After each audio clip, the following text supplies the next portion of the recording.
नमस्कार दोस्तों, आशा करता हूं आप अपनी स्वतंत्रता से अच्छे से परिचित हो गए होंगे। जिन्होंने अभी तक नहीं परिचित हुए, भैया जा करके लिंक प्रोवाइड कर दिया जाएगा, देख लीजिए, सब्सक्राइब कर दीजिए। अच्छे से आपको वीडियो समझाया जाएगा। आप कभी मूल अधिकार क्या पॉलिटी नहीं कभी भूलेंगे। इतने अच्छे ट्रिक के साथ, इतने अच्छे तरीकों के साथ यहाँ पर मैं आपको पॉइंट दर पॉइंट उन पॉइंटों को मैं इसमें कवर करता हूँ जो एग्जाम में पिछले 20 से लेकर 24 सालों तक के क्वेश्चन पूछे जाते हैं। उन पॉइंटों को मैं इसमें कवर करके आपको बता रहा होता हूं।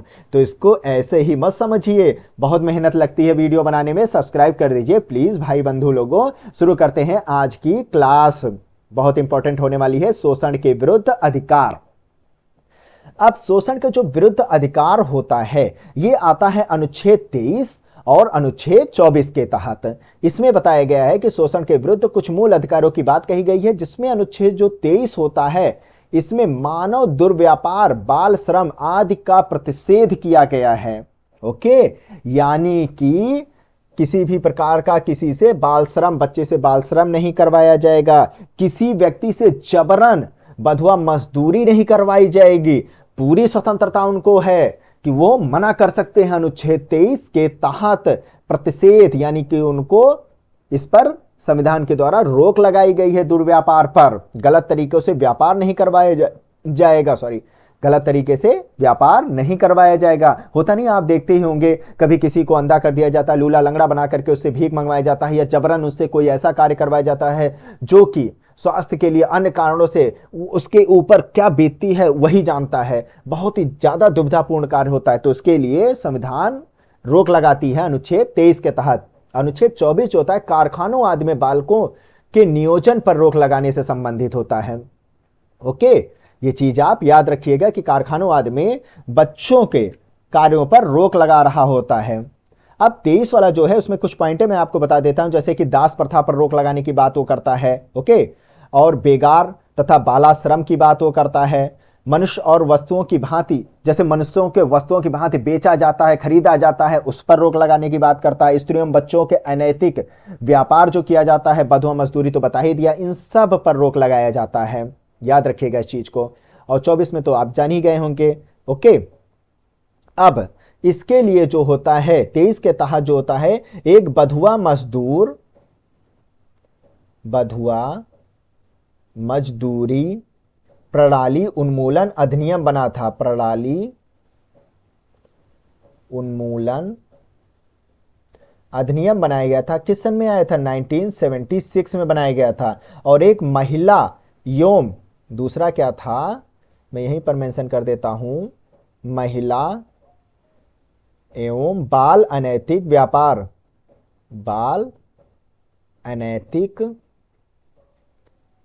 व्यापार निवारण अधिनियम ये लाया गया था। ये कब लाया गया था? 1986 में लाया गया था। ये कुछ कानून बनाए गए थे, याद रखिएगा, कभी कभी पूछ लेता है। ओके, अब अनुच्छेद 24 जो होता है, 14 से कम आयु के बालकों के बारे में खासकर है। इसके अंतर्गत यानी कि 14 वर्ष से कम आयु के बालकों को कारखानों में या खान वान में, देखिए कितना अंधेरा रहता है, कभी पता चला मेथेन लीक हो जाए तब तो दिक्कतें आ जाए, तो खान और अन्य किसी जोखिमपूर्ण कार्यों में नियोजन के लिए रोक लगा रहा होता। भैया बच्चे को काम ना करवाओ ऐसी जगहों पर, दिक्कत हो गई तो भैया हम तुम्हारी कुटैया कर देंगे, ऐसा हमारा संविधान कहता है। बालक, अब कुछ ऐसे मेन पॉइंट है जो कि आप समझ जाइएगा, कभी कभी डायरेक्ट ही पूछ लेता है सन के फॉर्म में। बालक नियोजन अधिनियम 1938 में आया था। भारतीय कारखाना अधिनियम 1948 में। बागान श्रम अधिनियम, बागान उगान में जो काम करवाया जाता है, 1951 में। खान अधिनियम 1952 में, खान 52। ओके, गान 51, ऐसे याद कर लीजिए। खाना 48। और शिशु अधिनियम जो होता है 66 में आया था। ओके, 6 शिशु है ना, शाह को उल्टा कर दिए, से जैसा दिखेगा, 6 जैसा दिखेगा। ओके, तो ऐसे याद कर लीजिए। बंधुआ मजदूर पुनर्वास अधिनियम 2016 में आया था। ओके, बंधुआ 16। बाल श्रम संशोधन अधिनियम 2016 में लाया गया था। इस विधेयक में 14 से 18 वर्ष के बीच बच्चों को जो होता है किशोर के रूप में परिभाषित किया गया। ये पॉइंट आप याद रखिएगा, 14 से 18 वर्ष के बीच के बच्चों को। अनुच्छेद जो बाल श्रम संशोधन अधिनियम 2016 था, इस अधिनियम को शिक्षा का अधिकार अधिनियम 2009 से भी जोड़ दिया गया है। याद रखिएगा भाई, शिक्षा भी तो मिलनी चाहिए। नेक्स्ट है बाल श्रम प्रतिषेध एवं विनियमन अधिनियम 1986। ओके, ये भी याद रखिएगा।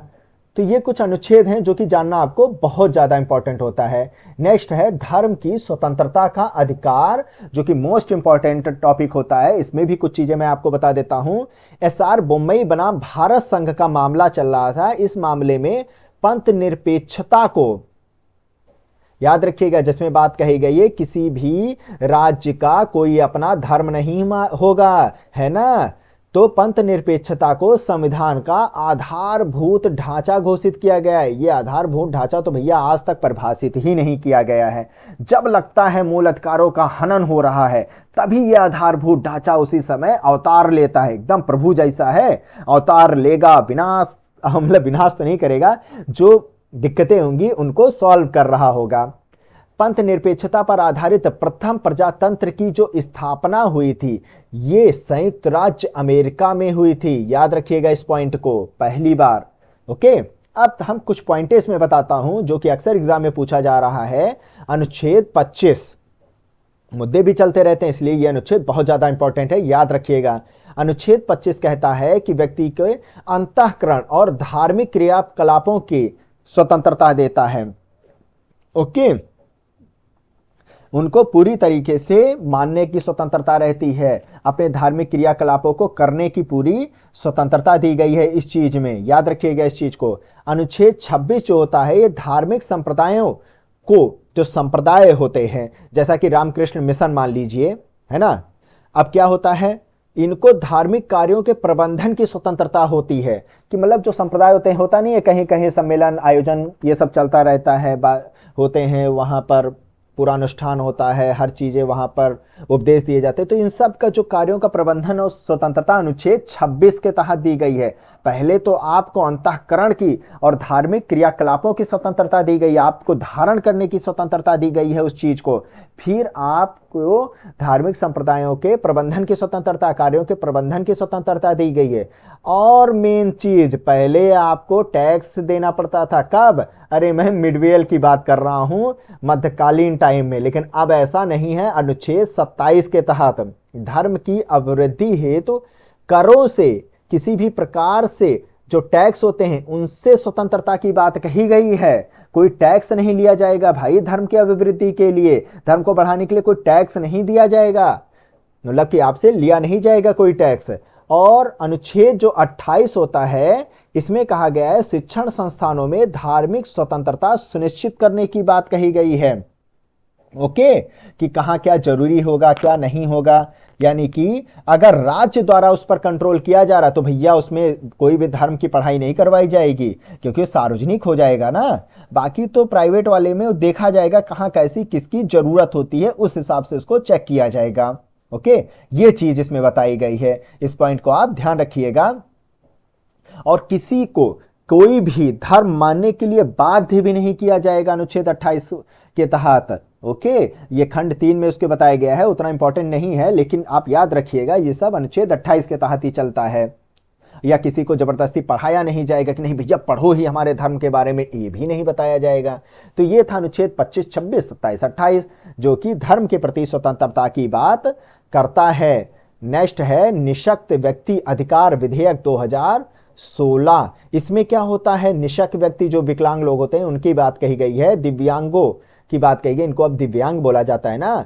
अब पहले क्या होता, 7 आधार पर डिक्लेयर किया जाता था दिव्यांगता, लेकिन अब 21 बिंदुओं के आधार पर चेक किया जाता है कि हाँ फला व्यक्ति दिव्यांग है, जो कि 2016 के तहत इसको जोड़ दिया गया है। इसके लिए अब सरकारी नौकरियों में 4% आरक्षण कर दिया गया है। हमें नहीं, मतलब कि 4% इन लोगों के लिए आरक्षण कर दिया गया, जो पहले केवल 3% हुआ करता था। और कुल आबादी में जो इनकी संख्या है दिव्यांग लोगों की 2.2% है। अब इसमें तेजाब पीड़ितों को भी शामिल कर दिया गया है दिव्यांग की श्रेणी में। ओके, तो ये कुछ अहम बिंदु थे। आगे हम बताएंगे आपको संस्कृति एवं शिक्षा संबंधी अधिकार। तो वीडियो के साथ लगे रहिएगा, सब्सक्राइब कर लीजिएगा। जय हिंद, जय भारत।